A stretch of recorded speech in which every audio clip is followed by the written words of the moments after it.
గురించి మాట్లాడుతున్నాం. మీరు అన్నట్టుగా చాలా ఇష్యూస్ ఉన్నాయి. విజయ్ గారు సాగర్ లో కలిసింది చంద్రబాబు నాయుడు బషీర్ బాబు కలిసిన రోజు మీ నాయకుడు ఈ ముఖ్యమంత్రి మంత్రివర్గంలో లేడా? జరిపింది చంద్రబాబు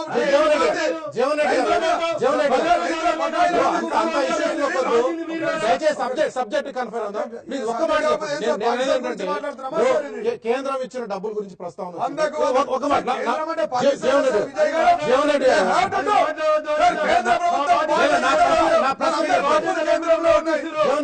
రెడ్డి నా ప్రశ్న చెప్పండి ఒక్క నిమిషం.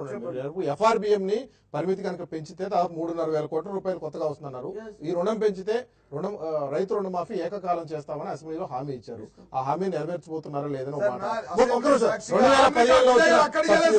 అసెంబ్లీ సాక్షిగా ఆన్ రికార్డ్ గౌరవ ముఖ్యమంత్రి గారు రుణమాఫీని 4 దఫాలుగా ఇవ్వబోతాం, 17,500 కోట్లు ఇస్తామని దాంట్లో 10,500 కోట్లు ఆల్రెడీ ఇప్పటికే ఇచ్చారు. మూడో దఫా కూడా 50 మాట్లాడండి. కృష్ణారావు రుణమాఫీకి సంబంధించి కానీ ఎఫ్ఆర్బిఎం పరిమితి వస్తే ఏం జరుగుతుంది? అయితే ఇన్పుట్ సబ్సిడీలు మేము ఇచ్చాం మీరు పంచలేదని, లేదు గతంలో కాంగ్రెస్ ప్రభుత్వం 5-6 ఏళ్ళు పెండింగ్ ఉంటే మేము ఇచ్చాం. ఇందాక మీరు అట్టుగా చేసినవి చాలా ఉన్నాయనే మాట, చేయనివి కొన్ని ఉన్నాయి లేదా చాలా ఉన్నాయనే మాట ఇటు నుంచి వస్తా ఉంది. ఈ రెండింటి మధ్య ఈ వైరుధ్యం జరుగుతూ ఉంది. ఇప్పుడు ఇందులో కొత్తదే ఉంది. ఓకే, ప్రతిపక్షాలు కొన్ని ఎవరు మీరు చేసినవన్నీ చెప్పుకోవడం వాళ్ళదే చెప్పుకుంటారు.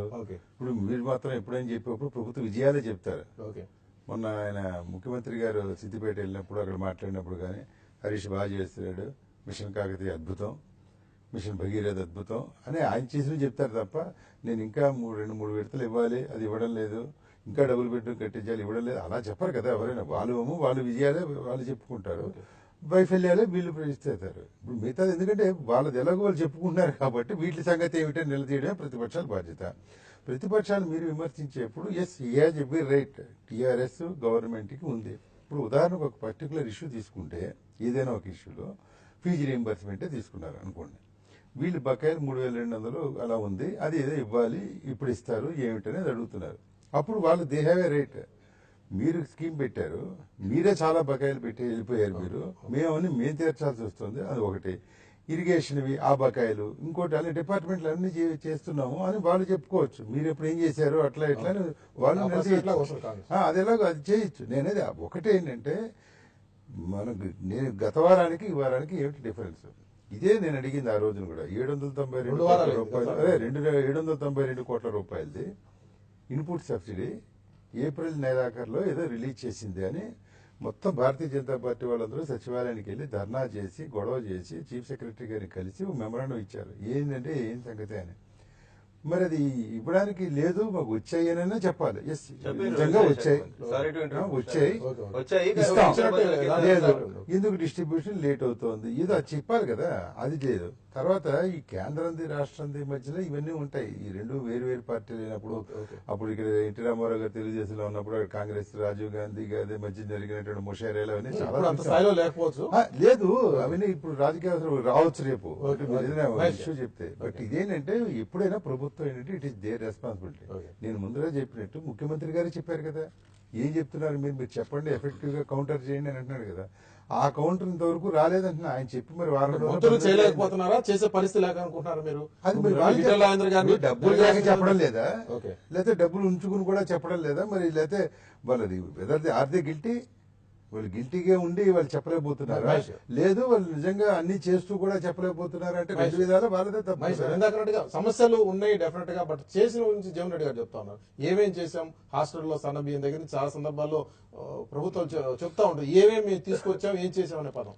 డెఫినెట్ గా చేయాల్సిన కొన్ని ఉన్నాయన్నమాట యాక్సెప్ట్ చేస్తున్నారు. కొన్ని 90% ఇష్యూస్ ఉండొచ్చు, కొన్ని 70% ఉండొచ్చు, బట్ కొన్ని కాలక్రమంలో అవుతాయి లేదా కొనసాగింపుగా చేసేటువంటి కొన్ని ఉంటాయన్నమాట. మీరు సన్నబిన బియ్యం అన్నారు కాబట్టి పిల్లలకి మంచి బియ్యం పెడదాం నేను ఒకటే మాట చెప్తాను. డబుల్ బెడ్రూమ్ ఎంత మందికి వచ్చినాయో ప్రజలకు తెలుసు. రుణమాఫీ వల్ల ఎంత జరగకపోవడం వల్ల ఎంతమంది రైతులు అవస్థలు పడుతున్నారో తెలుసు. అనారోగ్య కారణాల వల్ల నష్టపోయే రైతులు పిల్లలు తెలుసు. ఫీజు రీయింబర్స్మెంట్ సమస్యలు తెలుసు.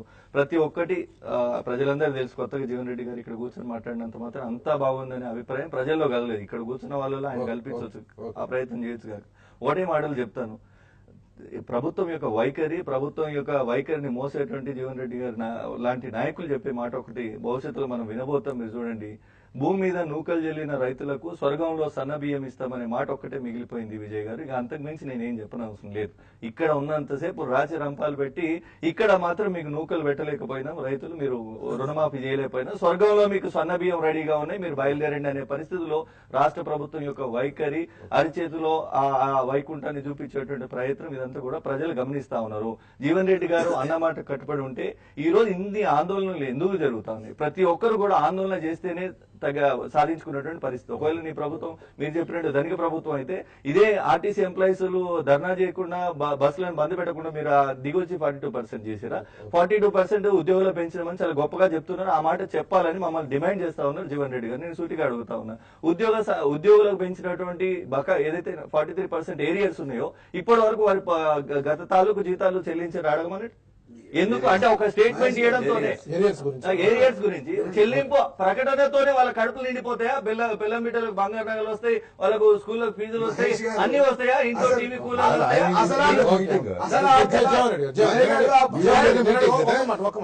మీ ఊళ్ళోనే మీటింగ్ పెట్టి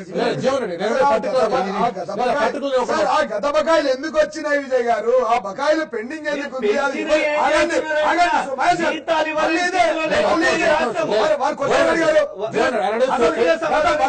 పెండింగ్ ఎందుకున్నాయి విజయ్ గారు? గౌరవ ప్రభుత్వం పెంచి జీవన్ రెడ్డి గారికి అర్థమై కూడా అర్థం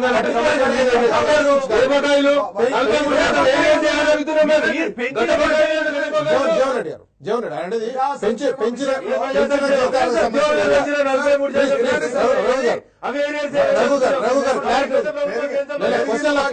పెంచిన బకాయిలు ఇస్తాం, గత బకాయిలు కూడా ఇస్తాం.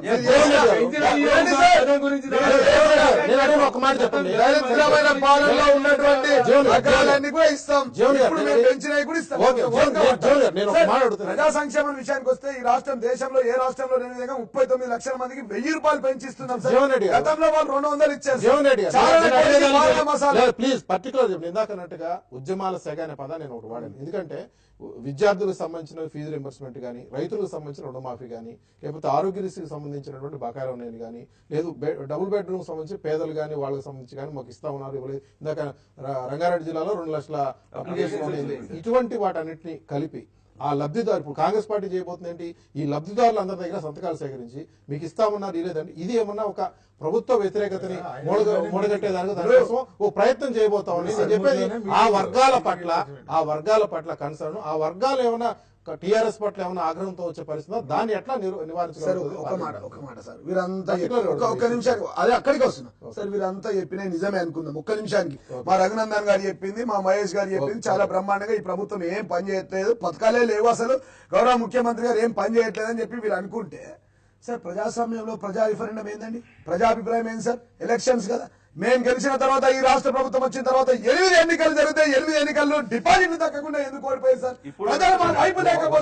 ప్రజలు మా వైపు లేకపోతే మమ్మల్ని ఎందుకు గెలిపిస్తారు సార్? మేము చేసిన పథకాలు నచ్చకపోతే, మేము ఇచ్చే పింఛన్లు నచ్చకపోతే, మా 2 బెడ్రూమ్ ఇళ్ల పథకం నచ్చకపోతే, మా మిషన్ భగీరథ కాకతీయ నచ్చకపోతే, మేము వేసే పైప్ లైన్ మంచిగా లేకపోతే,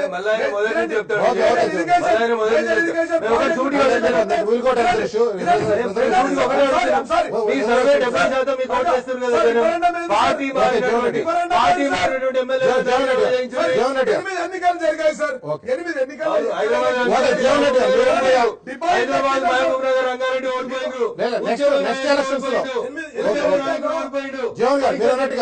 2 ఏళ్లలో జరిగిన ఎన్నికల ఫలితాలే దానికి కాదు.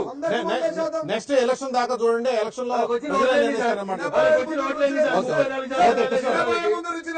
ఓకే కృష్ణారావు గారు ప్రజాస్వామ్యం కాబట్టి, ప్రజాస్వామ్యంలో ఎన్నికలు జీతాయి కాబట్టి ఉప ఎన్నికల ఫలితాలు వచ్చినాయి. రేపు ఫైనల్ ఎన్నికలు వచ్చినప్పుడు జనమే నిర్ణయిస్తారనే మాట చెప్తా ఉన్నారు. కాబట్టి మంచి చెడు లేదు వాళ్ళు నిర్ణయించుకుంటారని ఒక జనాభా దామాషాగా రిజర్వేషన్లు ఇవ్వబోతాం. తమిళనాడు తరహాలో ఒక చట్టమా తీర్మానమా ఉంది. ఆ రెంట్లో ఏదో ఒకటి మొత్తానికి అదొకటి చేస్తామనేటువంటి మాట కొన్ని పత్రికలు డిఫరెంట్ గా వచ్చింది.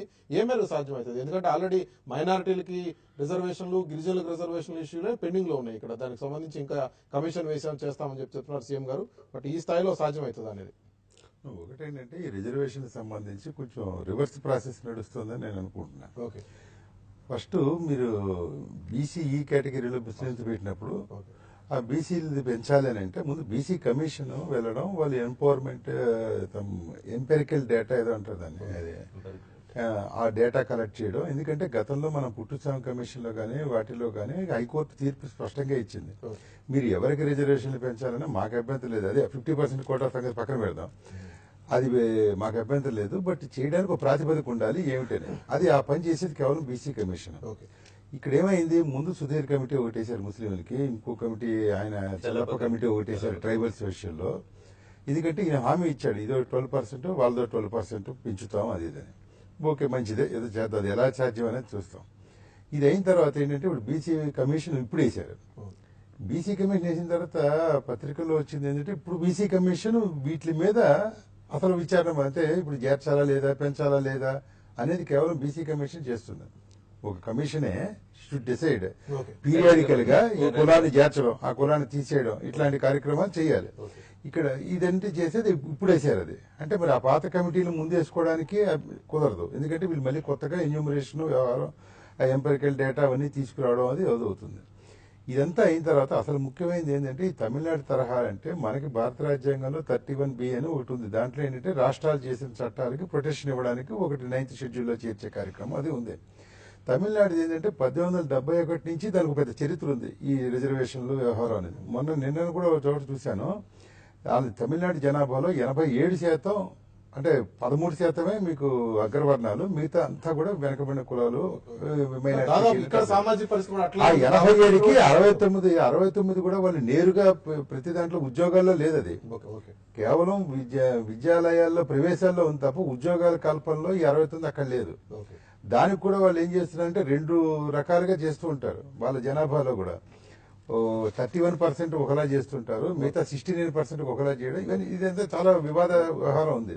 ఇక ఇప్పుడు రాజకీయంగా చూస్తే ఏంటంటే ఈయన ఇప్పుడు అందరికీ జనాభా ప్రాతిపదికన కల్పిస్తాము పెంచుతాం అంటారు. ఒకటి 50% క్యాప్ ఎలాగో ఇందిరా సాని కేసులో అది ఒకటి ఉంది, దాన్ని పెంచాలి. దాన్ని పెంచాలంటే ఇప్పుడు 50 ఉన్నప్పుడు ఇవాళ ముస్లింస్ కి సంబంధించి ఇప్పుడు 4 ఉంది, దాన్ని 12 చేయాలంటే ఇంకో 8 పెంచాలి, అంటే 50 కాస్త 58 అవుతుంది. గిరిజనులది 6 ఉంది, దాన్ని 12 చేయాలంటే ఇంకో 6 పెంచాలి, అంటే దాదాపుగా 64 అవుతుంది. ఇది కాక బీసీల్లో చాలా కులాలకి రావడం లేదు, వాళ్ళందరూ కూడా కల్పించాలంటే ఇప్పుడున్న 25 కూడా పెంచాలంటున్నారు. అది ఎంత పెంచుతారో తెలియదు. సో 65 ఇంకా పెంచి 64 ఇంకా పెంచి చేస్తారా అది తెలియదు. అయితే ఇక్కడ ఒకటే ముఖ్యంగా ఏంటంటే ఇదంతా కేంద్రం చేతిలో పార్లమెంట్ నడిపేది కేంద్రం, ఎందుకంటే రూలింగ్ వాళ్ళు కదా ఉన్నది.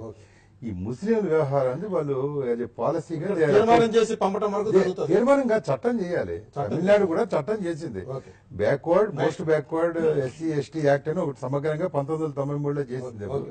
వీళ్ళు చట్టం చేసి ఆ చట్టానికి వాళ్ళ ప్రొటెక్షన్ ఇవ్వమని కోరాలి. ఇది నేనేమనుకుంటున్నానంటే ఇది ఇద్దరికి రాజకీయంగా వీళ్ళు అపోజ్ చేసి మరి వీళ్ళకి ముస్లిం రిజర్వేషన్ ముస్లింలకి మత ప్రాతిపదికన ఇవ్వకూడదు అనేది వీళ్ళ ఆలోచన.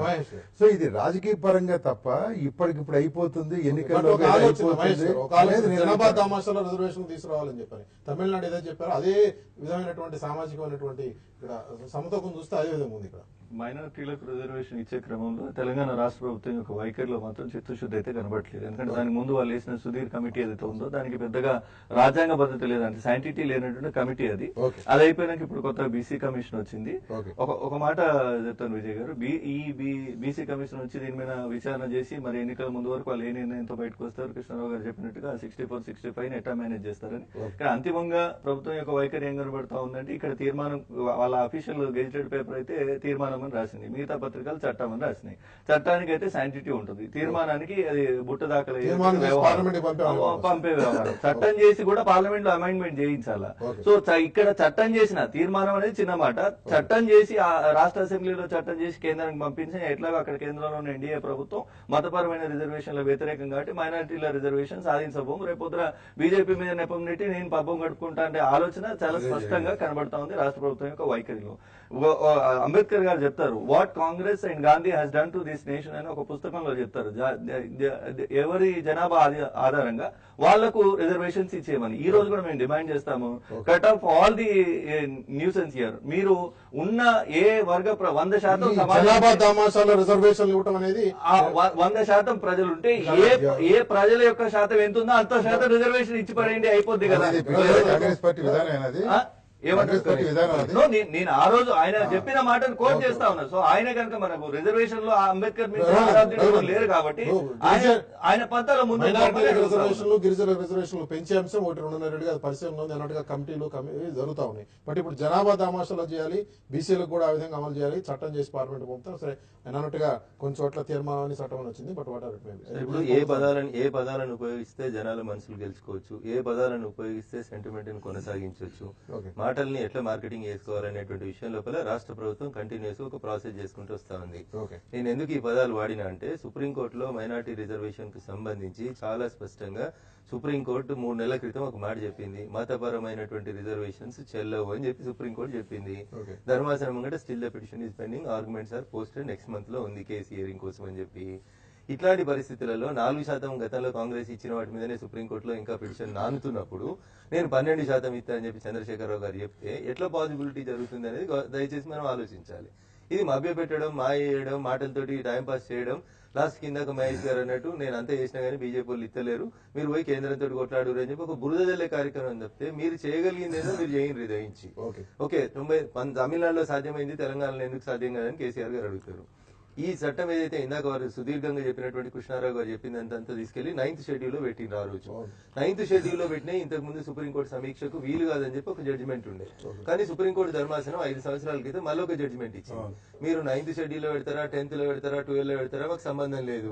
భారత రాజ్యాంగంలో ఏమాత్రం కొంచెం కదలిక తెచ్చే రీతిలో మీ ప్రవర్తనలు ఉంటే మేము వీటిని అన్నింటినీ సమీక్షిస్తాము అని చెప్పి 9th షెడ్యూల్ లో పెట్టిన రిజర్వేషన్ల తమిళనాడు అంశాన్ని కూడా మేము రీఓపెన్ చేస్తున్నాం అని చెప్పిండ్రు, చేసిండ్రు. ఇక అట్లాంటప్పుడు మళ్ళీ మీరు వచ్చి నేనేదో చెప్తా నేను 12% చేస్తాను, నేను కొట్లాడతా అంటే ఎట్లా పాసిబిలిటీ ఉంటుంది? జనాభా దామాషాల రిజర్వేషన్ కల్పించాలి, దాని మీద పాజిటివ్ చిత్తశుద్ధి ఉండాలి. ఏ విధంగా చేయగలుగుతారు? జనాభా ప్రాతిపాదికన రిజర్వేషన్లు ఇస్తాం. ఒక రాష్ట్రంలో జరిగింది, ఈ రాష్ట్రంలో కూడా చేయడానికి ప్రతిపాదిస్తాం. అసెంబ్లీలో తీర్మానం చేస్తాం, మా ప్రయత్నం చేస్తాం మేము అంటా ఉన్నాం. మరి బీజేపీ బీసీ రిజర్వేషన్లకు కానీ మైనార్టీ రిజర్వేషన్లకు వ్యతిరేకమా వాళ్ళ పాలసీ? మరి కాంగ్రెస్ పార్టీ బీసీ రిజర్వేషన్ కానీ మైనార్టీ రిజర్వేషన్ వాళ్ళకి వద్దని మీరు చెప్పండి. ఇప్పుడు నేనేమంటా, మీ యొక్క వైఖరి తెలియజెప్పండి. మేము చేస్తామని అంటారు, మీ ప్రాబ్లం ఏందో చెప్పండి. మేమేమంటాం, జనాభా ప్రాతిపదికన చర్చ జరుగుతుంది. దాంట్లో ఏ విధంగా ఉన్నాయి పరిస్థితులు, ఏ విధంగా అధిగమించి చేయాలనేటువంటి సంకల్పాన్ని రాష్ట్రంలో ఈ దేశంలో అధిక శాతం దాదాపుగా 80% ప్రజలు బడుగు బలైన వర్గాల పేద ప్రజలు ఉన్నారు.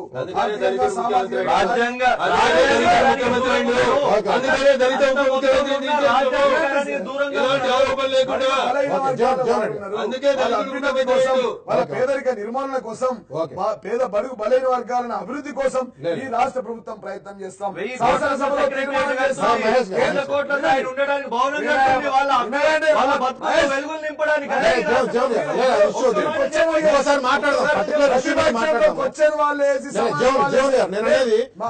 దీంట్లో సాధ్యాసాధ్యాల మీద ఏం జరుగుతున్నారు దాని మీద Krishnarao impossible what it says possible sir. ముఖ్యమంత్రి గారు దాన్ని నమ్ముతారు సార్. Everything is possible. పాసిబుల్ కాబోతుంది, కావడానికి ప్రయత్నం చేస్తాం.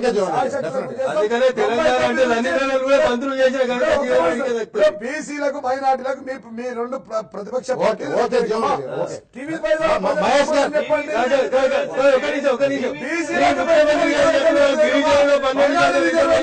కాన్స్టిట్యూషన్ పడింది.